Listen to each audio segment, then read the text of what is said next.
Jazakumullah, menjelang waktu Isya jam 19 lewat sekian menit, sekitar 20 sekian menit, hampir 30 menit ke depan, sebagaimana diinformasikan tadi, kita akan lanjutkan kajian sirah nabawiyah, ya, sejarah hidup baginda Rasulullah SAW. Kalau catatan saya tepat, ini adalah pertemuan atau seri yang ke-15, ya, seri yang ke-15, karena 14 pertemuan itu era Makkiyah, 14 pertemuan ke depan era Madinah atau era Madaniyah, ya. Nah, terakhir tanggal 6 Juni lalu kita sudah bahas hijratun Nabi, hijrah Rasulullah dan para sahabatnya, ya, dari Mekah ke Madinah. Itu mengakhiri fase Makkiyah. Jadi Nabi itu peta hidupnya demikian, Makkiyah, Madaniyah. Kalau kita kan macam-macam, ya. Ada yang kelahiran mana, sekolah SMA di mana, kerja di mana, apalagi yang PNS. Wah, itu bisa berapa kota tuh dalam kehidupannya gitu kan, ya. Yang kerja di pajak, bea cukai dan sejenisnya, itu dioper ke sana-sana gitu, ya. Nah, Rasulullah SAW tidak. Nabi itu ada fase Makkiyah dan ada fase Madaniyah. Walaupun beliau pernah ke Syam, ya, pernah ke Bahrain, ada riwayat mengatakan beliau juga pernah turun ke Yaman di masa mudanya ketika berbisnis, tapi tidak sempat menetap, hanya, ya, melakukan perjalanan niaga, perjalanan bisnis. Baginda Rasul menghabiskan waktunya di Makkah dan Madinah. Walaupun berada di Madinah, ya, beberapa kali beliau keluar ke Tabuk, lalu kemudian ke tempat-tempat yang lainnya di sekitar Madinah, tapi masih tergolong, ya, daerah Madinah Al-Munawwarah. Nah, selesai era Makkiyah ini, kita masuk era Madaniyah, ya. Pada hari ini kita akan bahas langkah-langkah baginda Rasulullah SAW, ya, membangun kota Madinah ini. Apa yang beliau lakukan? Kok belum muncul ini, ya? Saya udah pede aja muncul tadi.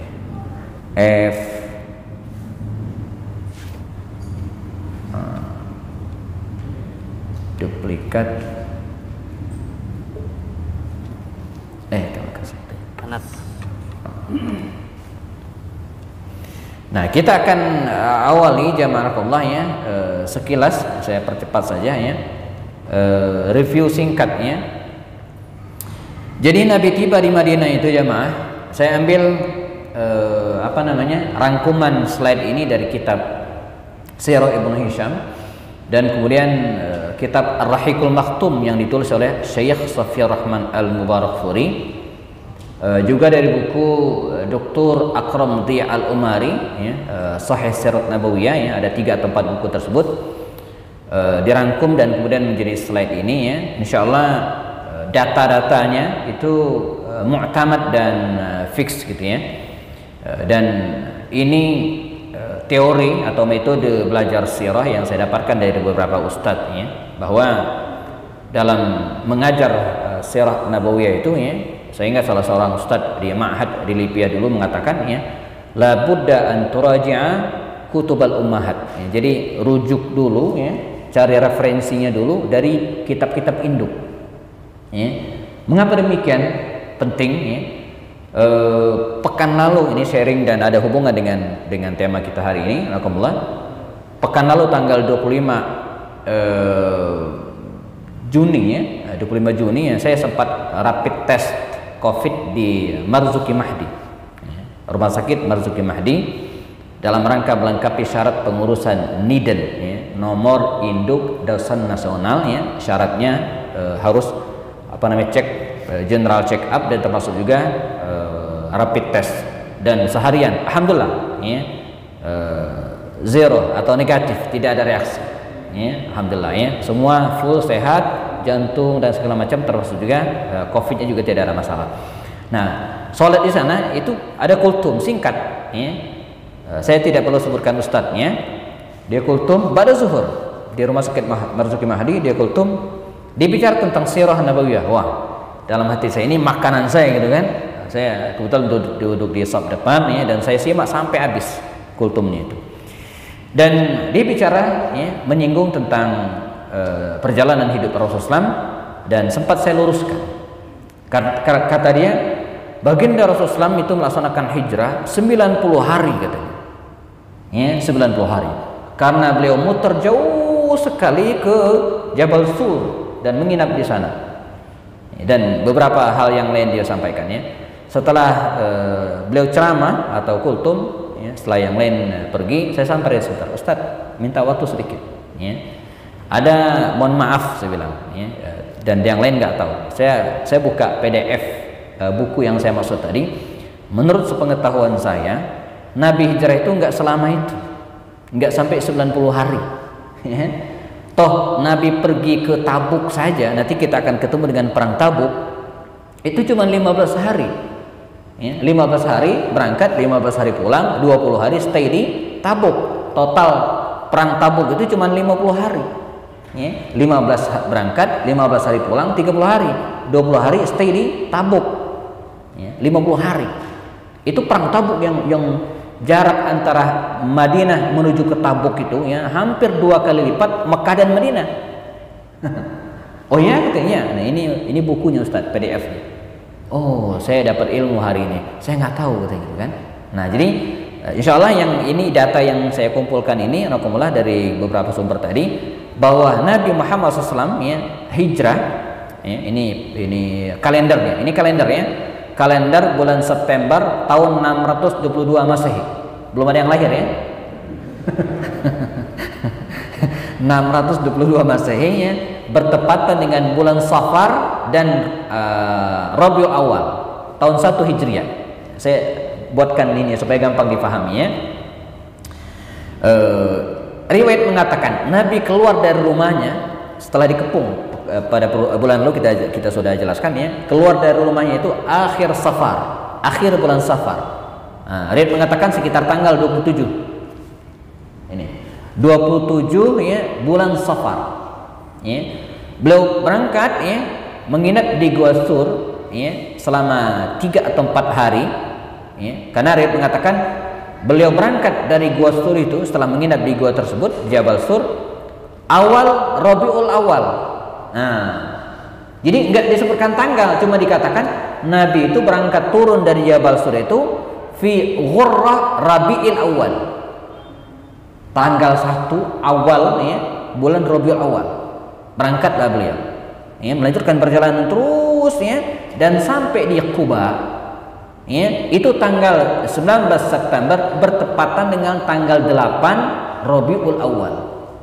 Berarti beliau berjalan cuman 8 hari 8 malam. Nah, ini semakna atau sama datanya dengan perjalanan kafir Quraisy dan sekutunya ya, ketika mereka akan menyerang Madinah pada perang Khandaq. Nanti kita akan bahas ya, itu sekitar 15 hari. Wajar mereka bawa pasukan 10.000 tentara. Ada yang jalan kaki, naik kuda, dan naik unta. Kalau Nabi kan naik unta, maka bisa disimpulkan Mekah Madinah itu yang jaraknya sekitar 500 kilo itu kalau ditempuh pakai unta seperti Rasulullah dan agak cepetan dikit, kan melarikan diri ini ceritanya gitu kan, nggak santai. Itu 8 hari 8 malam. Ya, kalau pakai rombongan konvoi bisa tembus 15 hari lebih, 15 atau 16 hari. Ya, Ali bin Abi Thalib menyusul Rasulullah hijrah itu 11 hari 11 malam sendirian dan pakai kuda, karena Abbas bin Abdul Muttalib pernah mengirimkan utusan kepada Rasul untuk memberitahu beliau bahwa ada pasukan besar akan mengancam Madinah ya, diutus oleh Abbas bin Abdul Muttalib dengan utusan itu naik kuda 3 hari 3 malam. Nah, jadi jamaah dapat bayangkan ya, nanti suatu saat umroh atau haji ada 3 pilihan Pak. Mau naik unta 8 hari 8 malam, jalan kaki 11 hari 11 malam. Kalau bareng rombongan kan ada nenek, ada anak kecil, kan agak lambat tuh. Bisa 15 hari lebih ya. Nah, agak cepetan pakai kuda, silakan pilih. Kalau saya pakai bus ya 5 atau 6 jam gitu ya. Nah ini gambarannya ya. Maka tibalah baginda Rasul jamaah di Quba ya, yang pernah umroh ya, Pak Anton dan yang lainnya, kita pernah ke Quba. Tiba di situ ya hari Senin ketemu Senin. Menginap di sini, baginda Rasulullah menginap di Quba ini, rahimakumullah, selama 3 atau 4 hari ya, karena sejarah mengatakan ya beliau masuk ke Madinah itu ya hari Jumat. Bahkan sempat mampir di sebuah lembah dan beliau melaksanakan sholat Jumat. Setelah sholat Jumat pertama kali dalam sejarah Islam, dalam sejarah Rasulullah ya, beliau masuk ke Madinah 12 Rabiul Awal tahun 1 Hijriah. Nah, ini data yang saya rangkum dari beberapa sumber dan saya ingin sampaikan, andai jamaah menemukan data-data yang sedikit berbeda, itu tidak ada masalah. Mungkin sedikit perbedaan tanggalnya, mungkin ada yang mengatakan tanggal 14 atau 11, no problem. Toh kelahiran Nabi saja kan, dalam Sofi Ahmad Al-Mubarakfuri itu bahkan menyebutkan tanggal 9. Di kita masyhurnya tanggal 12 Rabiul Awal. Karena waktu itu memang belum ada penanggalan secara fix. Bangsa Arab masih menggabungkan 2 penanggalan, Syamsiah dan Qamariyah itu digabung, dan kadang sesekali berubah, tidak tetap. Baru setelah Sayyidina Umar Al-Khattab menjadi khalifah, baru kemudian difikskan, kata Umar, kita pakai Qamariyah, dan startnya tanggal tahun 1 adalah ketika kaum muslimin dan Rasulullah SAW hijrah ke Madinah. Karena itu penanggalan kita disebut dengan hijriyatan. Hijriyatan. Jadi kalau hari ini 1441 Hijriah, artinya apa? Sudah berlalu dari hijrah itu 1441 Hijriah. Mengapa demikian? Karena dulu bangsa Arab, kaum muslimin termasuk diantaranya, menggunakan momentum yang paling berkesan dan bersejarah itu sebagai patokan. Misalnya kapan Nabi lahir? Tahun gajah. Mengapa? Karena pada fase itu, pada masa itu, peristiwa yang paling berkesan adalah ketika Abraha menyerang Ka'bah, paling berkesan. Maka muncul Abu Bakar kapan lahir? 3 tahun setelah tahun gajah. Gitu ya. Utsman kapan lahir? 35 tahun setelah tahun gajah. Maaf, 5 tahun setelah tahun gajah. Nah, Nabi pernah kehilangan, kita pernah ceritakan kehilangan 2 orang yang beliau cintai, disebut dengan Amul Huzn, tahun duka cita. Di antara sepanjang kehidupan Rasulullah SAW itu yang paling berkesan dan bersejarah adalah hijriah ini. Atas usul Ali bin Abi Thalib, akhirnya kaum muslimin di masa pemerintah Umar sepakat, momentum hijrah itu dipakai sebagai awal penanggalan dalam Islam. Dan ini berbeda dengan kalangan Nasrani yang mengatakan bahwa penanggalan Masehi mereka itu ketika lahirnya Isa alaihissalam. Demikian juga dengan orang Persia, memulai penanggalan mereka itu ketika raja mereka meninggal, dan peristiwa-peristiwa yang lainnya. Baik, Nabi masuk ke Mekah, ke Madinah, ini Masjid Quba, ini miniatur Masjid Nabawi, pernah kita jelaskan pada peristiwa sebelumnya Dan ini sekilas mengenal masyarakat Madinah ketika Nabi masuk ke Madinah itu, kondisi Madinah seperti ini. Pertama, Madinah itu jamaah terdiri dari kaum muslimin, dan kaum muslimin ini juga ada 2, ada Ansar dan ada Muhajirin. Ansar itu penduduk asli, Ansar penduduk asli, dan Ansar ini juga terbagi 2, ada 2 kabilah besar, Aus dan Khazraj. Ada kabilah kecil lainnya, tapi ini yang paling gede, yang paling dominan. Nah, Aus dan Khazraj ini sebelum Nabi SAW datang ke Madinah itu konflik berkepanjangan, perang terus. Diadu domba oleh Yahudi sebagai pendatang yang ingin menguasai Madinah. Jadi Yahudi itu pendatang, bukan penduduk asli. Nanti saya akan ceritakan tentang Yahudi. Kemudian yang kedua, ada kalangan Muhajirin, ada Ansar dan ada Muhajirin.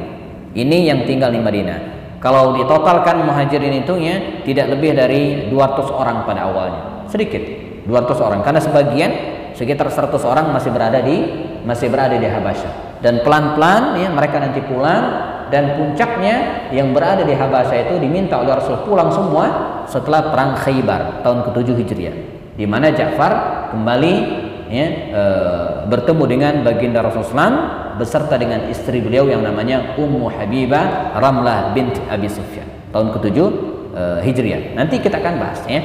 Yang kedua jamaah, di Madinah juga di mana nama aslinya adalah Yathrib, masih banyak orang-orang musyrik. dari berbagai kabilah. Ada kabilah Bani Sulaim, ada kabilah Bani Qutufan, ada kabilah Bani Asad, ada banyak kabilah-kabilah kecil ya yang belum masuk Islam, masih musyrik ya. Yang ketiga, dan ini sedikit tapi dominan adalah bangsa Yahudi, orang-orang Yahudi.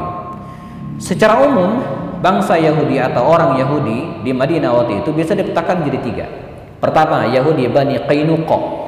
Ini Yahudi yang paling ekstrim, paling keras permusuhannya terhadap kaum muslimin ya. Jadi apa yang ada dalam hati mereka kelihatan dari wajahnya, demikian disebutkan dalam riwayat.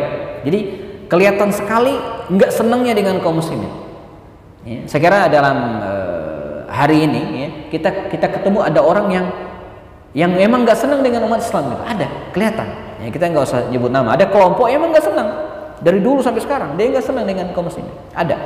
Ini Bani Qainuqa. Yang kedua jamaah ya, ada Bani Nadir, Yahudi Bani Nadir. Ini ya, kalau kita lihat karakternya, Yahudi yang paling culas ya, yang apa namanya, dia nggak berani di depan ya, tapi mengkrit masalah itu di belakang. Nanti kita ketemu dengan perang Khandaq. Dr. Munir Muhammad Ghadban dalam kitabnya Al-Manhaj Al-Haraki itu mengatakan perang Khandaq itu adalah buah pemikiran dan karya ya, Yahudi Bani Nadir. Dia provokatornya ya, dia yang menginisiasi, dia yang punya usul ya, disampaikan kepada kafir Quraisy untuk menyerang Madinah dan mengeroyok kaum muslimin. Itu yang punya ide siapa? Huyai bin Akhtab dari kabilah Bani Nadir, Yahudi ya. Yang ketiga jamaah, ada Yahudi Bani Quraidah. Ini Yahudi yang paling hanif, Yahudi yang paling baik dan paling terakhir berkhianat. Maka dalam sejarahnya nanti kita akan ketemu satu persatu kabilah Yahudi ini berkhianat. Yahudi Bani Qainuqa berkhianat setelah perang Badar. Yahudi Bani Nadir berkhianat setelah perang Uhud. Yahudi Bani Quraidah berkhianat setelah perang Khandaq ya, dan dieksekusi oleh Rasul sesuai dengan perjanjian mereka pada waktu itu. Yang keempat, Madinah ini ya, dihuni oleh sekelompok orang-orang munafik. Wa ala rasihim, pimpinannya Abdullah bin Ubay bin Salul. Zahirnya masuk Islam, tapi di dalam hatinya menyimpan dendam, mencari peluang jika ada kesempatan, menggunting dalam lipatan, musang berbulu domba, dan lebih berbahaya kadang dari orang-orang kafir ya. Ini grupnya Abdullah bin Ubay bin Salul, oportunis, kemana angin bertiup maka di situ akan melambai, di mana ada peluang dan kesempatan maka dia akan bergabung, nggak punya pendirian. Nah, ini kita pelan-pelan akan bertemu dengan orang-orang seperti ini ya, yang menghiasi kehidupan baginda Rasul Shallallahu Alaihi Wasallam ya. Baik, nah bagaimana baginda Rasul ya menghadapi kelompok ini dan bagaimana Nabi membangun Madinah? Nabi membangun Madinah ya, langkah-langkah Rasulullah SAW membangun Madinah. Itu ada Nabi R, itu mestinya Sallallahu Alaihi Wasallam ya. Tapi karena laptop saya ini pas perubahan belum di setting ulang ya, jadi yang muncul huruf R. Nah ini jamaah, ini langkah Nabi membangun Madinah, membangun peradaban Madinah ya. Ringkas saja karena waktu kita tidak banyak. Pertama yang dilakukan Nabi, dan ini harus kita contoh, bina al-masjid, membangun masjid. Ini harus ya. Bagi Rasulullah waktu itu dan bagi kita kini sekarang, agar peradaban Islam tegak, nggak mungkin kalau nggak dari sini. Dan sejarah membuktikan Rasulullah ketika tiba di Madinah, pertama kali yang melakukan membangun masjid, Masjid Quba, Masjid Nabawi. Sayyidina Umar bin Khattab ya, ketika menaklukkan Basrah ya, setelah jelang tahun ke-17 sebelum wabah Ta'un itu ya, beliau mengirimkan pasukan ya, sasarannya adalah Persia di Qadisiyah di Iran hari ini. Nah, sebelum masuk ke situ mereka harus menaklukkan sebuah kota namanya Basrah. Begitu berhasil menaklukkan Basrah itu, kata Umar apa? Dirikan masjid. Luar biasa ya. begitu mereka berhasil menaklukkan membebaskan Basra itu yang sebelumnya dikuasai oleh orang-orang Persia, kata Umar apa? Berkirim surat dia kepada pasukannya, dirikan masjid. Belum yang lain. Ketika Sayyidina Umar bin Khattab yang berhasil menaklukkan Basra, satu lagi yang dekat Irak itu, kok saya lupa ya. Basra ada kota terkenal. Dulu sempat digabungkan oleh Umar, namun akhirnya Kufah ya. Jadi Basra dan Kufah itu di awal pemerintahan Umar itu sempat menyatu. Tapi karena dua warga masyarakat Kufah dan Basra yang punya karakter yang berbeda, oleh Umar dipisah. Basra ada wali kotanya dan Kufah ada juga wali kotanya. Dan dalam bentangan sejarah, kota Kufah ini adalah kota yang sering bermasalah. Di masa Umar, kota yang paling sering gonta-ganti wali kota itu Kufah. Makanya dalam sejarah Imam Mazhab, Imam Abu Hanifah itu lama di Kufah. Dan Imam Abu Hanifah memilih untuk menjadikan basic mazhabnya itu ra'i. Ra'i artinya logika. Mengapa? Karena ada ungkapan kalau hadis masuk ke Kufah sahih, begitu keluar dhaif. Jadi ini hadis nih masuk ke Kufah, begitu dirawatkan keluar Kufah jadi dhaif gitu kan, jadi lemah. Saking masalahnya gitu kan. Nah, ketika menaklukkan Kufah ini, yang lakukan Umar apa? Kata Umar, dirikan masjid. Setelah itu lemparkan anak panah ke arah barat kanan, lemparkan anak barat ke kiri, ke depan dan ke belakang, dan dirikan rumah. Jadi masjidnya artinya apa? Di tengah. Di kita di kompleks perumahan kita, masjid itu di mana biasanya? Di pelok ujung gitu. Tanah yang nggak laku lagi oleh developer gitu ya. Kalau masjid kita ini alhamdulillah di tengah. Jadi dirikan masjid, lemparkan panah sepanjang mungkin gitu kan, jauh tuh. Kiri kanan depan belakang, ini kan membentuk mata angin 4. Nah, di situ dirikan rumah. Walaupun waktu itu sudah ada pemukiman, tapi ini menjadi batas Kufah pada waktu itu. Yang terpisah dengan Basra. Bina al-masjid, membangun masjid. Ini yang pertama. Dan bukan hanya membangun fisik, tapi juga memakmurkannya. Makanya alhamdulillah masjid kita ini walaupun corona belum pergi setuntasnya, tapi kita tetap berupaya untuk memakmurkan masjid. Jangan berharap jamaah sebuah peradaban akan tegak kalau masjidnya bermasalah. Masjidnya sepi, enggak. Indikasi kebangkitan umat itu dimulai dan terlihat dari masjidnya. Kalau masjidnya masih sepi, itu artinya kebangkitan masih panjang. Jalannya masih berliku, mesti sabar. Satu. Yang kedua, merajut ukhuwah, membangun basis sosial. Nabi mempersatukan Ansar dan Muhajirin, diikat dalam ikatan ukhuwah Islamiyah, mempersatukan Aus dan Khazraj. Dan disitulah luar biasa Nabi. Nabi itu bukan hanya berhasil mempersatukan Aus dan Khazraj yang berantem mulu tadi itu sesama Ansar, tapi juga bisa menyatukan dengan Muhajirin yang baru datang dan tidak dikenal oleh mereka.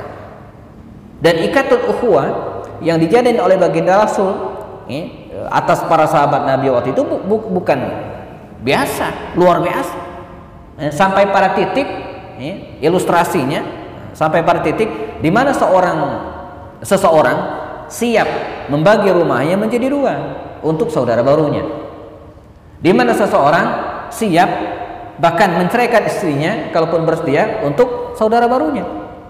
Bersedia membagi lahan tanah pertaniannya untuk saudaranya. Bahkan dalam surat Al-Hasyr ayat 9 8, 9, 10 surat Al-Hasyr ayat 8, 9, 10 ini gambaran Muhajirin Ansar. Allah menggambarkan dalam surat Al-Hasyr itu karakter orang-orang Ansar itu dengan kalimat walladzina tabawwa'ud dara wal imana min qablihim, dan orang-orang yang menempati Madinah dalam keadaan beriman sebelum mereka. Artinya orang Ansar punya beberapa karakter. Pertama, yuhibbuna man hajara ilaihim, mencintai orang yang datang ke mereka. Yuhibbuna man hajara ilaihim wala yajiduna fi sudurihim hajatan mimma utu. Tidak ditemukan motif dan kepentingan hajat apapun dalam diri mereka atas apa yang mereka berikan. Jadi kalau ngasih aja. Di kita banyaknya ngasih, setelah itu pilih saya. Ini kampanye namanya ya. Mereka enggak, ngasih aja. Wala yajiduna fi sudurihim hajatan mimma utu. Yang ketiga, wa yusiruna ala anfusihim walau kana bihim khasasah. Bahkan mereka berbuat isar, mendahulukan kepentingan saudaranya di atas kepentingan mereka sendiri. Walau kana bihim khasasah, padahal mereka perlu. Nah, ini langkah yang kedua, merajutkan masyarakat. Lagi-lagi dalam konteks hari ini, jangan berharap peradaban akan tegak. Kita akan bangkit kalau ukhuwahnya masih centang perenang, masih suka saling nyinyir, masih enggak senang dengan keberhasilan orang lain, enggak bisa. Ya, dan kita Indonesia ini jamaah ya, Muslim Indonesia ini punya potensi besar untuk bersatu. Ya, kita punya sejarah melawan penjajah, dan itulah salah satu cara kita untuk mengusir mereka dengan bersatu. Kalau kita bercerai-berai nggak mungkin. Divide et impera itu jurus ampuh untuk menguasai sebuah wilayah, pecah belah, lalu jajahlah. Salisan, yang ketiga, menggagas ya, atau menginisiasi ya, Mitsaqul Madinah, undang-undang piagam Madinah. Nabi tahu kehadiran beliau sebagai minoritas di Madinah, kecil, 200-300 orang di antara sekian banyak penduduk Madinah pada waktu, ribuan ya. Untuk itu kehadiran Rasul ini harus legal supaya tidak diusir, kan begitu rumusnya ya. Maka Nabi mengusulkan kita bikin surat perjanjian bersama. Ini cerdasnya Rasulullah, luar biasa ya. Jadi Nabi itu datang minoritas dan bukan penduduk asli supaya nggak diusir, dan indikasi pengusiran itu sudah ada.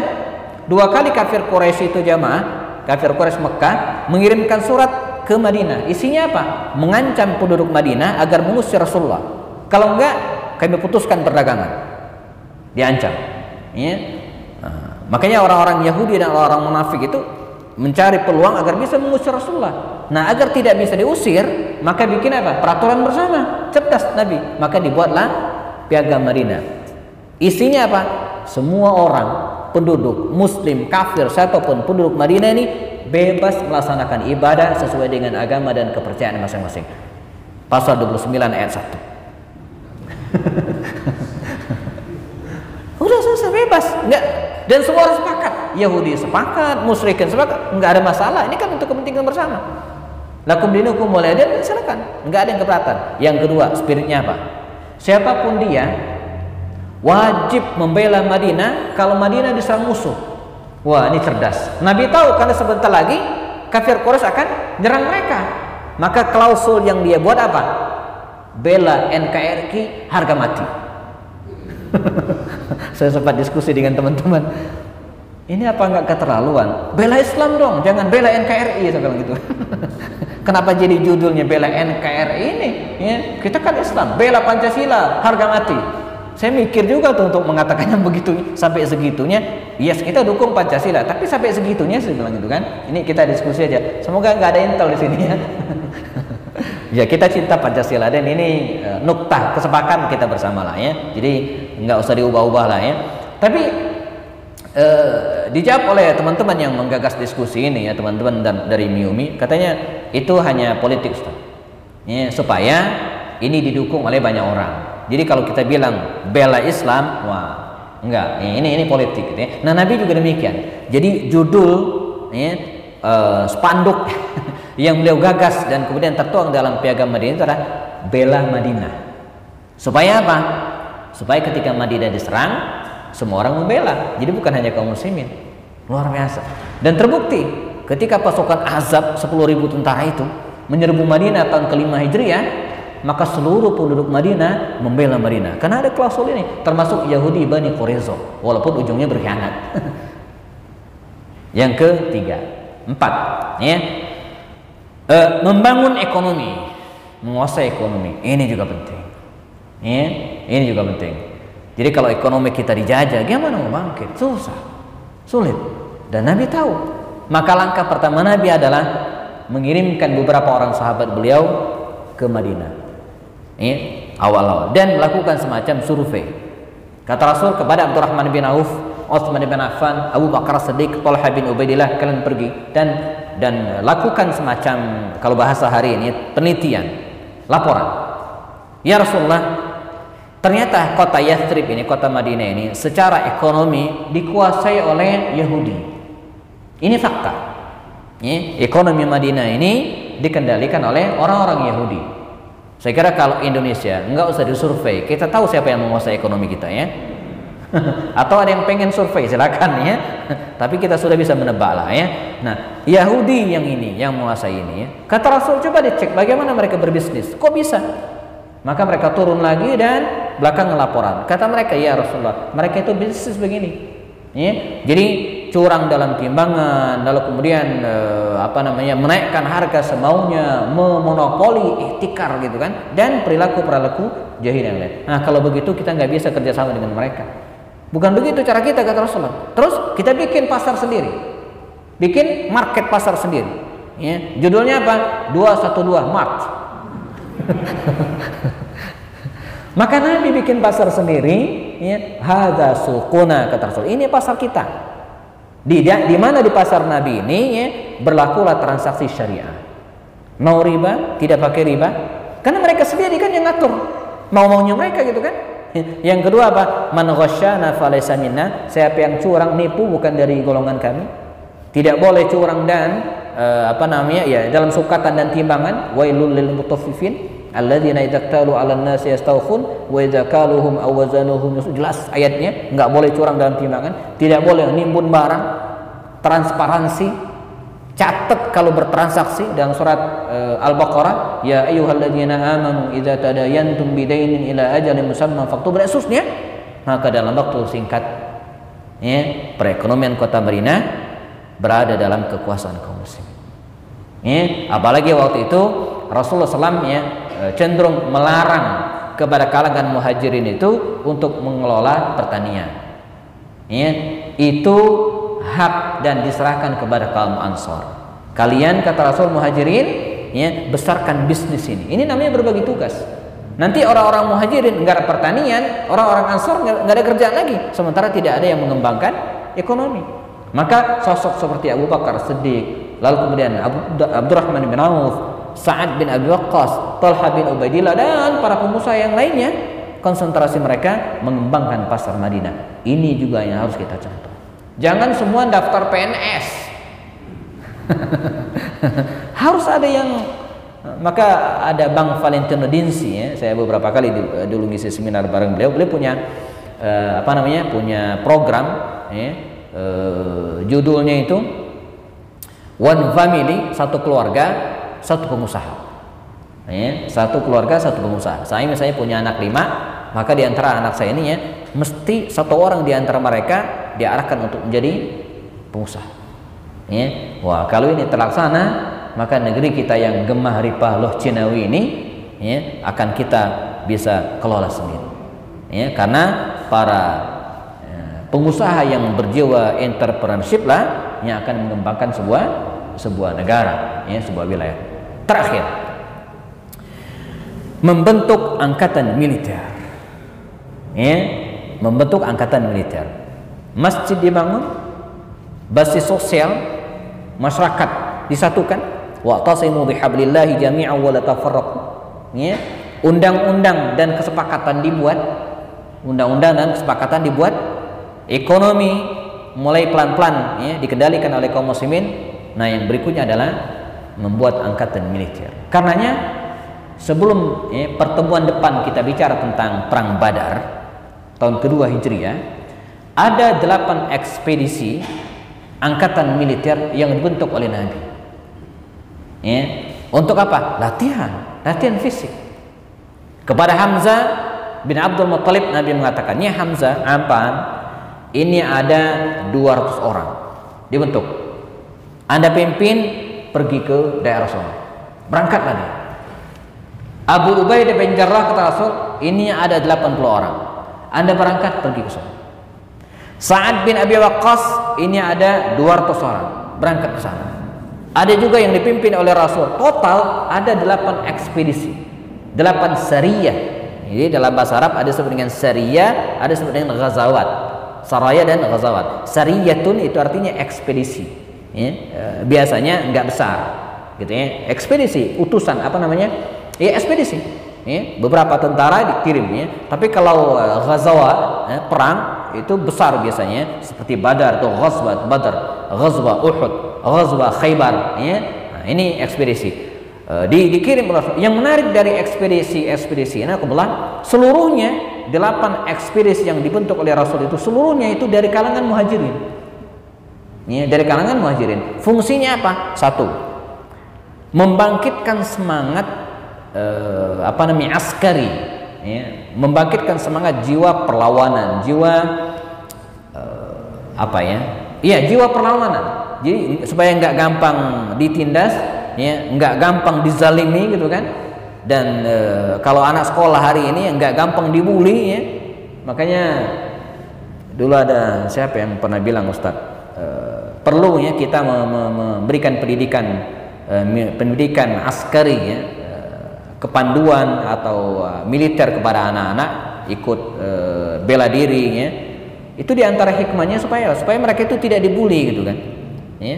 Bukan ingin berantem ya. Yakin anak-anak yang belajar karate, taekwondo, tifan dan sejenisnya itu semakin tinggi sabuknya, semakin naik gitu kan, dia nggak akan berantem. Tapi pada saat yang sama dia juga tidak akan dibully. Dia punya izzah gitu kan, otomatis ya. Nah, ini yang ingin dibangkitkan oleh Rasul, jiwa militer. Ya, jiwa perlawanan dalam diri. Ini yang jangan sampai kita kena sasaran ya. Jadi enggak berani mengatakan bahwa yang salah itu salah, tidak berani mengatakan yang benar itu benar. Enggak. Ya. Yang kedua, ya Allah, tujuan dibentuknya angkatan militer ini antara lain adalah sebagai bagian dari tarbiyah al-midaniyah ya, jadi agar mereka mengenal wilayah ya, kan muhajirin ini kan pendatang nih, mereka nggak ngerti tuh di mana ada sumur, di mana ada tempat yang bagus untuk bersembunyi dan seterusnya. Makanya di antara utusan dan ekspedisi itu ada yang dikirim oleh Rasul, tugasnya apa? Melakukan penyisiran jamaah jalan yang biasa dilewati oleh kafir Quraisy sepanjang Mekah ke Madinah. Ada tuh ya, dikirim oleh Rasul, tugasnya apa? Menyisir nih perjalanan itu ya, agar mereka tahu ini namanya ma'rifatul maidan gitu kan. Dan ini penting. Bahkan Sayyidina Umar bin Khattab radhiyallahu anhu ketika akan mengutus dan akan mengirim atau bahkan mengangkat seorang gubernur, syaratnya apa? Calon gubernur itu harus mengenal secara teritorial dan geografis wilayah yang akan dipimpin. Ya? Jadi Umar itu syarat ketika dia akan mengirim seseorang ke sebuah wilayah, entah sebagai gubernur atau kota, syaratnya apa? Dia harus kenal kota itu. Dan dikasih waktu. Karena itu Ammar bin Yasir itu soleh.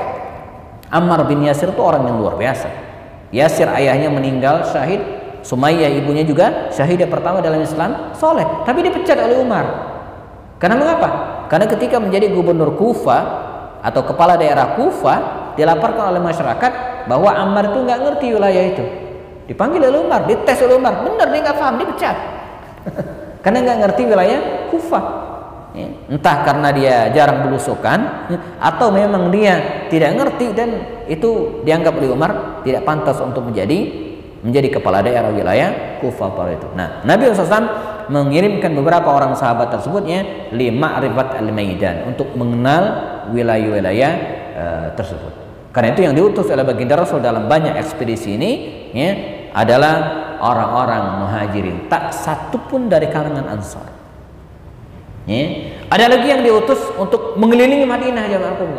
Akhirnya mereka tahu ya, secara geografis Madinah itu terletak di dua bukit ya, dua bukit Harratain dalam riwayat ya. Di bagian barat dan bagian timur itu dipagari Madinah itu oleh bukit ya.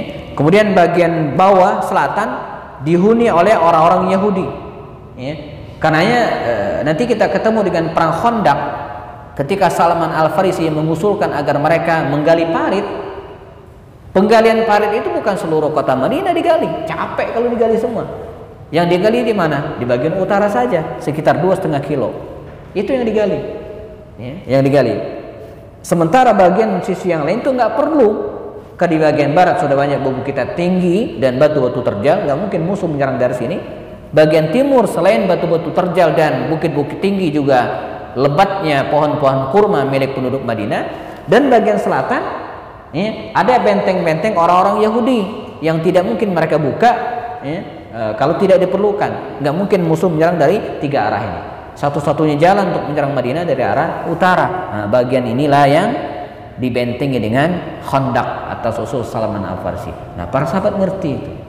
Ini disebut dengan Ma'rifat Al-Maidan. Sebagai penutup, ya, karena sebentar lagi kita akan sholat Isya, kelima bagian ini, ya, kelima langkah ini dilakukan oleh Rasulullah SAW secara bersamaan. Artinya enggak nunggu yang satu selesai baru selesai, enggak. Sementara masjid dibangun, ya, ukhuwah Islamiyah dirajut, ya, kemudian undang-undang disiapkan. Bahkan Dr. Adian Husaini dalam sudah masuk Isya 1 menit lagi ya. Dr. Adian Husaini dalam sebuah perkuliahan S3 ya, artinya ungkapan beliau ini disampaikan di ruangan ilmiah ya, artinya bukan ngobrol di warung kopi gitu ya. Dia sampaikan, saya telah melakukan penelitian beberapa manuskrip, kata beliau ya, atau tulisan-tulisan bersejarah, dan saya belum menemukan sebuah catatan perundang-undangan kesepakatan ya, mitsaq ya, yang lebih lengkap, lebih sempurna dan utuh sampai sekarang ya, sampai sekarang, kecuali Piagam Madinah. Jadi Piagam Madinah itu juga masih ada sampai sekarang ya. Silakan cek di beberapa kitab sirah, antara lain Sirah Ibnu Hisham, detail berlembar-lembar dituntaskan oleh beliau. Nah, jadi ini dilakukan oleh Nabi secara bersamaan ya, tidak nunggu satu dengan yang lain, sehingga ketika tiba waktunya semua sudah siap ya. Nah, ini beberapa langkah ya baginda Rasul membangun Madinah, dan berharap ya, kita bisa contoh, makmurkan masjid kita, rajut ukhuwah kita ya, benahi undang-undang di negeri ini. Dan itulah pentingnya kita mengirim orang-orang soleh ke parlemen ya. Jadi yang ke parlemen itu orang-orang soleh, Pak. Sebab kalau orang-orang yang tidak soleh, wah ya, sekarang aja mau diacak-acak yang RUU HIP apa namanya? Apa? Betul ya? Nah, coba kita dibikin repot gitu ya. Maka perlu ngirim orang-orang soleh ke panggung-panggung kekuasaan dan parlemen itu, agar undang-undang yang keluar ya, berpihak kepada rakyat, umat ya. Ekonomi pelan-pelan kita bangkitkan. Yang terakhir ini gimana caranya nih? Ntar dibilang ini lagi supersip lagi gitu ya. Yang terakhir ini kita bentuk jiwa-jiwa yang sehat, anak-anak ya, kita apa namanya, jaga kesehatan mereka ya, sertakan dalam latihan-latihan fisik. Setelah corona tidak ada lagi nantinya, ikutkan karate, ikutkan taekwondo, ikutkan tifan dan jenis olahraga yang lainnya, agar mereka punya kesehatan yang sehat, yang masih masya Allah. Baik, sudah masuk waktu Isya jemaah, kita cukupkan pada atau kajian pada hari ini. Mohon diingatkan pada pertemuan depan kita akan bahas Ghazwatu Badr, perang Badar, insyaallah. Jazakumullah khair jaza. Selesaikan dengan kafarat majlis. Subhanakallahumma wa bihamdika asyhadu an la ilaha illa anta astaghfiruka wa atubu ilaik. Demikian, wal afu minkum. Assalamualaikum warahmatullahi wabarakatuh. Muazzin silakan.